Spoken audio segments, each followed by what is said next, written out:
Hello everyone, this is Direwolf20 and welcome to episode 7 of Direwolf20's longest running Spotlight Botania. We've got a bunch of stuff to cover today, like most days. My to-do list for today, which I'm bringing up right now, is a bunch of cool items from the Ender area, especially Corporea. There's a whole Corporeal system, which is basically like an item transfer system, and it's pretty complex. So if you check a look in your Ender thing, you'll have Corporeal Funnels and Index and Interceptors and Retainers. There's all kinds of Corporeal stuff that we're going to be taking a look at today. We're also going to be looking at a few other nifty gadgets that we haven't seen from this area, like the Life Embluer, the Luminizer Transport System, and Red String. Red String's a personal favorite of mine, by the way. So lots of Corporeal stuff to take a look at. That'll probably come after a couple basic items first. Let's take a look at the Life Embluer, shall we? So the Life Embluer is cool. It goes onto a spawner, and I'm not going to demonstrate it now because it's actually kind of tricky to demonstrate on camera, but basically you place a Life Embluer on top of a monster spawner, and with mana being fed into it, it will allow monsters to spawn even when there's not a player nearby. Vanilla mechanics state that when monster spawners are in the world, they don't spawn monsters unless a player is close enough to the monster spawner.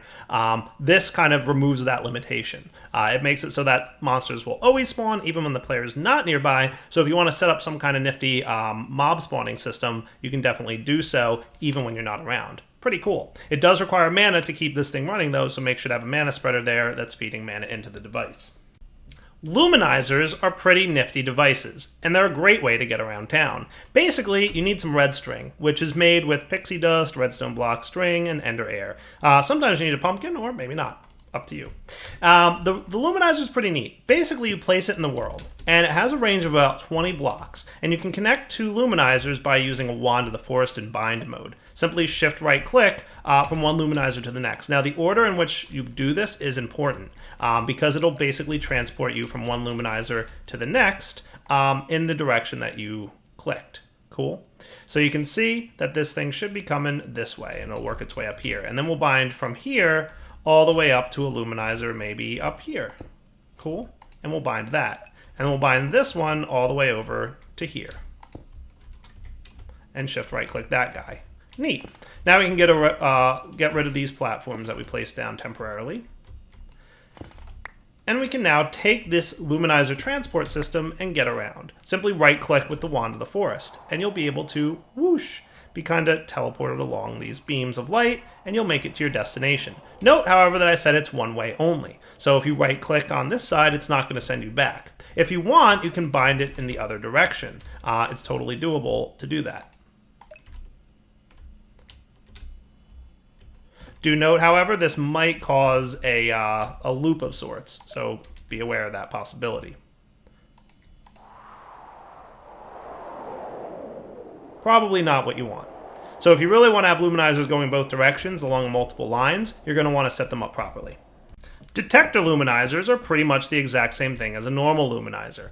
So make sure to bind to the location. And then anytime you reach it as an endpoint or travel through it, it's going to go ahead and emit a redstone signal, letting you know that you've arrived. Pretty cool. The Toggle Luminizer, this guy, is pretty neat as well. It's kind of the opposite of the last Luminizer that we saw. So I'm going to continue this chain that we had going here. So this guy up to here. And what this does is, if you're treating it like a normal Luminizer, it has no problem. It'll work pretty much the same.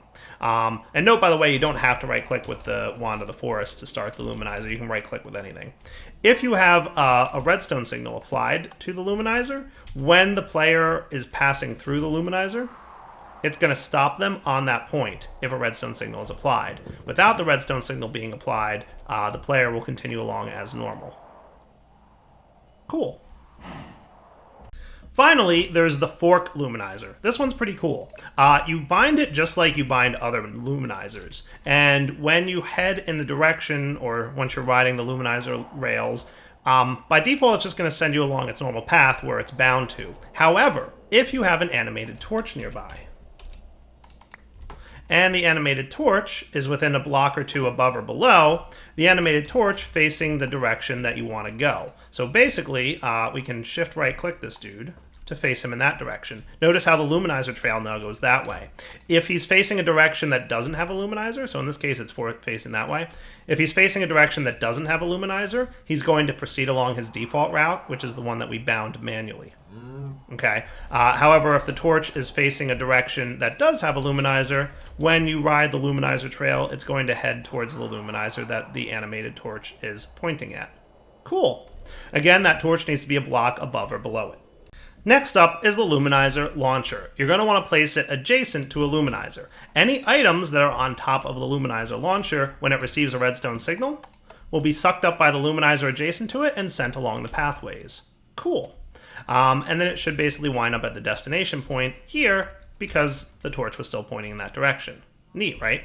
This also works for entities. So for example, if we had a cow sitting on top of the Luminizer Launcher and we activated it, the cow would be sent along its merry way. Cool.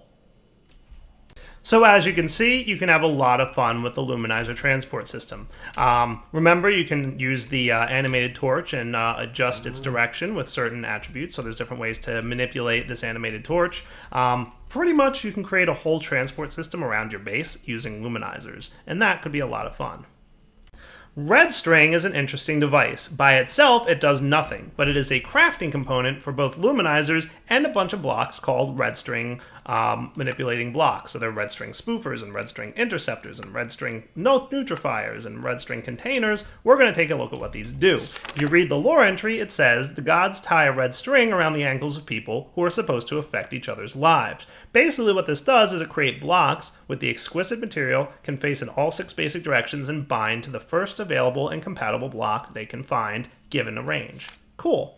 Each red string block has a different criteria to what it'll bind to. Let's take a look. Basically, while holding one of the forest, you'll be able to see it, and blocks being in the way will not break the connection. Cool. Lastly, red string blocks can't be chained, so keep that in mind. Let's take a look at the first one, which is the easiest in my opinion, the red string container. It'll bind to any inventory, chests, furnace, hoppers, pretty much anything with an inventory on it, right? And what we can do here with the red string, not comparator, container, is place this guy in the world. Boom, like so. Then place a chest somewhere within the inventory line. If we hold our wand of the forest, we'll be able to see where red strings are bound to. In this case, notice how there's a little red string connector between my red string container and the oak chest that's a little bit further away. Now, this is bound to the chest, and if we were to pipe items into the red string container, like so, they will be piped directly into the chest. Sweet. Notice that blocks in the way here do not manipulate or affect the connection. So you can pretty much hide this red string container behind a wall and still pipe items into the chest. How cool is that? Pretty neat, right? Next up is the red string dispenser. It can bind to vanilla dispensers or droppers. Notice there's the red line going between them. Nice. What this does is basically activate the device whenever a redstone signal is applied to the redstone dispenser. Cool. Again, it works also with droppers. The red string neutrifier binds to any blocks that can have bone meal applied to them. And if you were to get yourself some bone meal and right-click on the red string neutrifier, note that it's automatically growing the wheat for us at a range. Nice. The red string comparator works like a long-range comparator. So if you would tie it to something that can output a comparator signal, it'll start doing so based on the amount of mana in the pool, for example. So in this case, we're outputting a redstone signal of 1. Note that it doesn't output the redstone signal directly from itself. You still have to place a comparator next to the red stringed comparator. And if you look here, you'll see as the pool fills up, the redstone levels will increase. Cool. 2 to 3, all the way up. So this will work with anything that can have a comparator attached to it, like chests and other modded items. Pretty cool. The red stringed spoofer allows you to have remotely accessible flowers or mushrooms, and any flower or mushroom will do. Simply place any Botania flower, either functional or mana producing, on top of the spoofer instead of on top of the dirt. Now the spoofer will bind those attributes to the mystical light blue flower that's sitting right here. Notice that the range of this thing is pretty small. If we were to drop a piece of steak over here, it wouldn't be able to pick it up. However, the steak can be eaten by the light blue flower.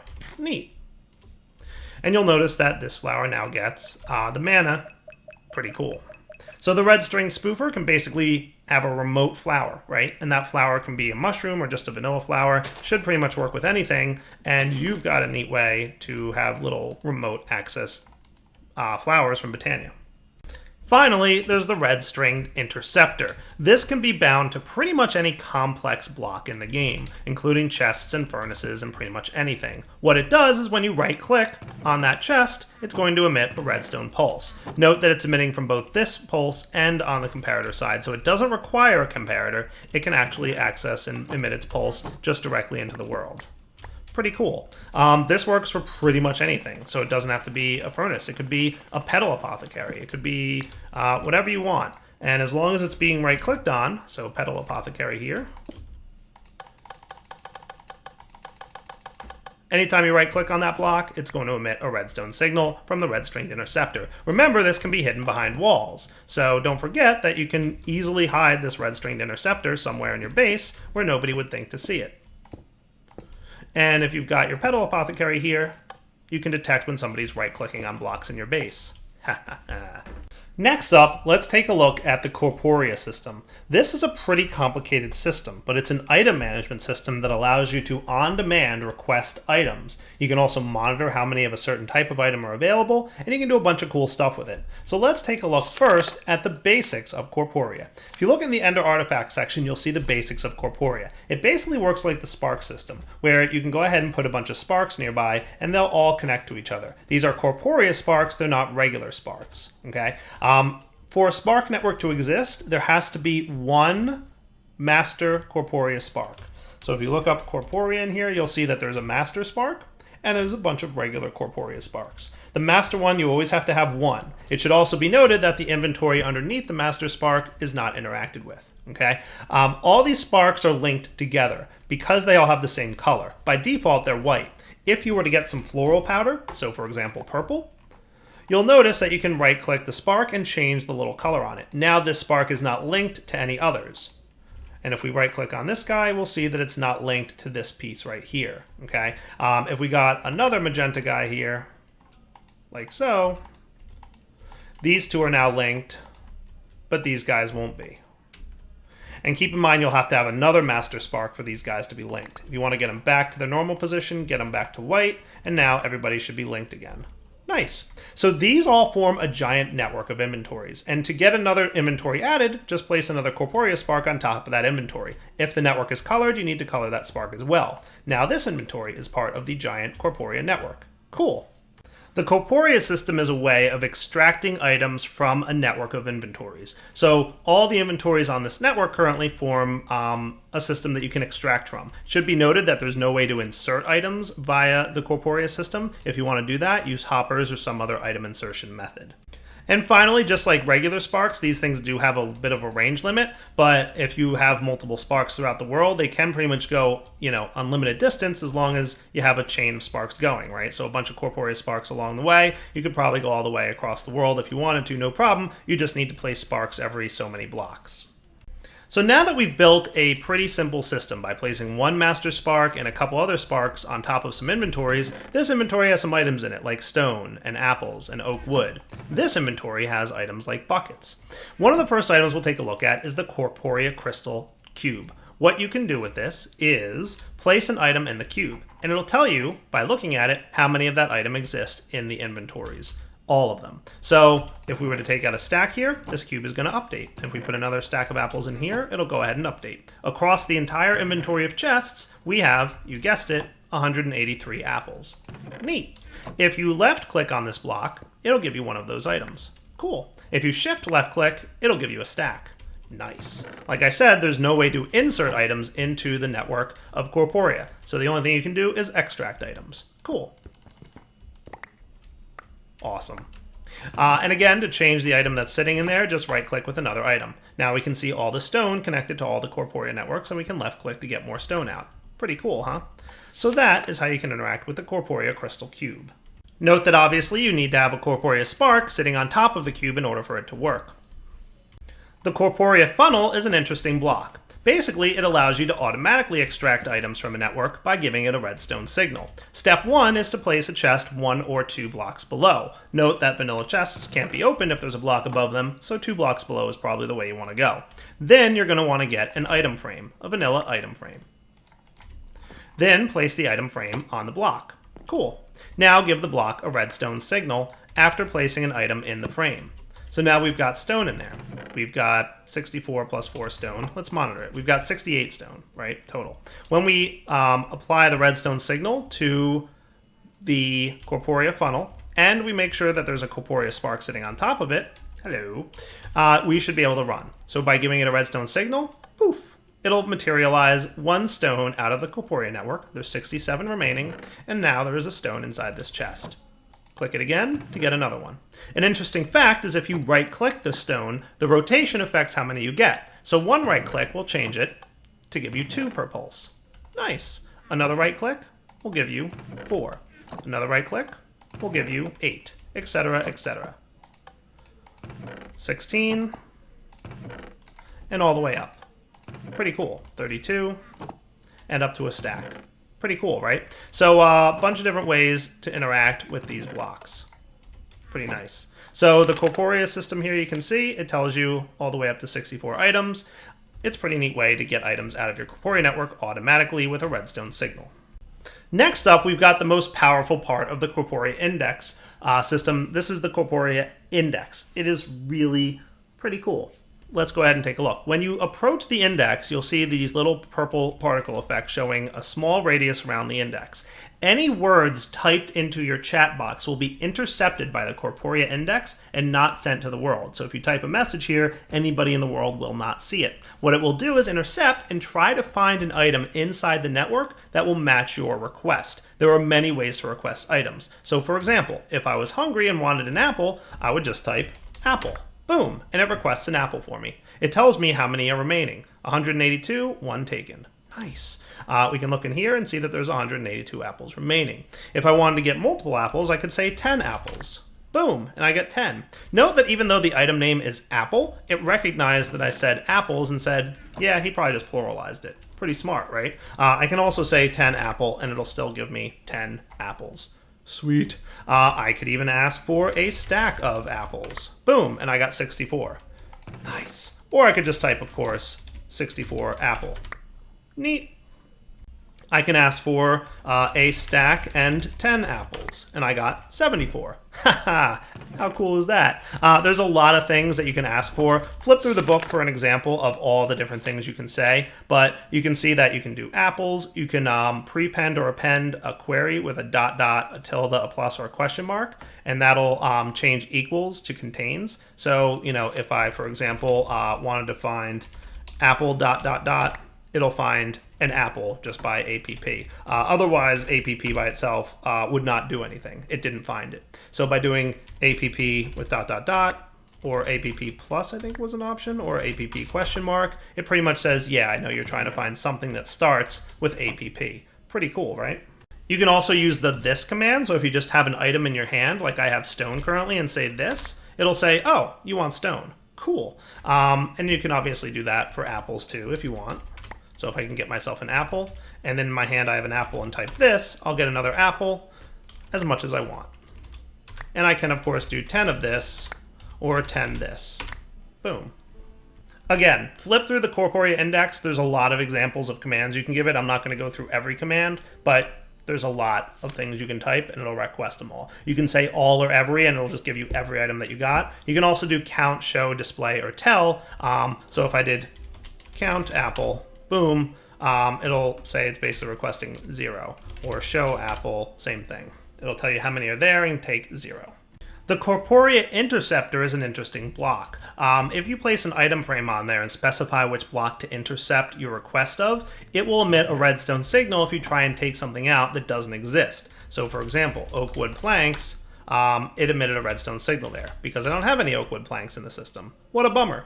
If you do have oak wood planks in the system, so I'm going to throw, let's say 3 in there, and I request oak wood planks, it's going to give them to me and it's also not going to emit a redstone signal, but once I run out, it will pulse it. This is useful for automating. So for example, I've got a nifty little open crate here, and I can pipe some oak wood inside. I can then trigger this with a redstone signal.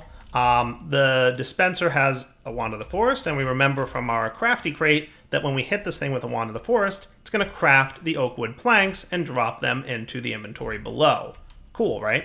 Now to go along with this system is this nifty little block, the Corporeal Retainer. What it does is it remembers the last request that was intercepted by an adjacent Corporeal Interceptor. And it'll say, hey, if you give me a redstone signal, I will send the item to the original requesting block. Pretty cool. So basically, if we request oak wood planks, it's going to trigger this dispenser to activate the open crate and craft from that oak wood any oaken planks. Then they'll drop into the hopper below, into this oak chest inventory that has a Corporeal spark above it. If we then trigger the Corporeal Retainer with a redstone signal, it'll spit the item out of the index. Let's see how it goes. So watch, I'm going to type oak wood planks again. It triggered that redstone signal, which now this no longer has anything in there, and we got oak wood planks in the chest. Now if we give a redstone signal to the Corporeal Retainer, it goes ahead and gives it to the Corporeal Index. This will also work with things like the Corporeal Funnel and anything else requesting an item. Pretty cool, right? It even works with the Corporeal Crystal Cube.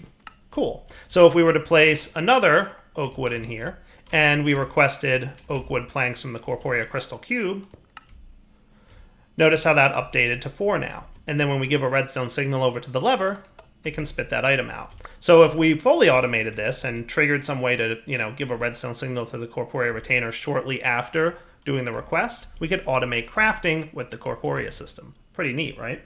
The Corporeal system is clearly a complex system for requesting and managing items, and it's not a fully functional thing. You're probably not going to replace your applied energistics or refined storage system with Corporeal, but you can definitely do some really cool stuff, especially with the Corporeal Index.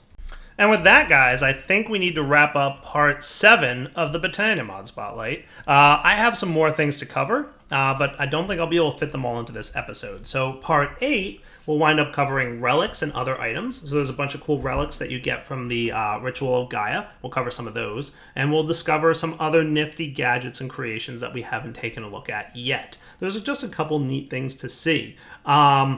Basically, you can also check out the Garden of Glass, which is something we'll be taking a look at pretty much next episode. So for now, Darwell20 signing off. Hope you enjoyed part 8 of the Botania Spotlight.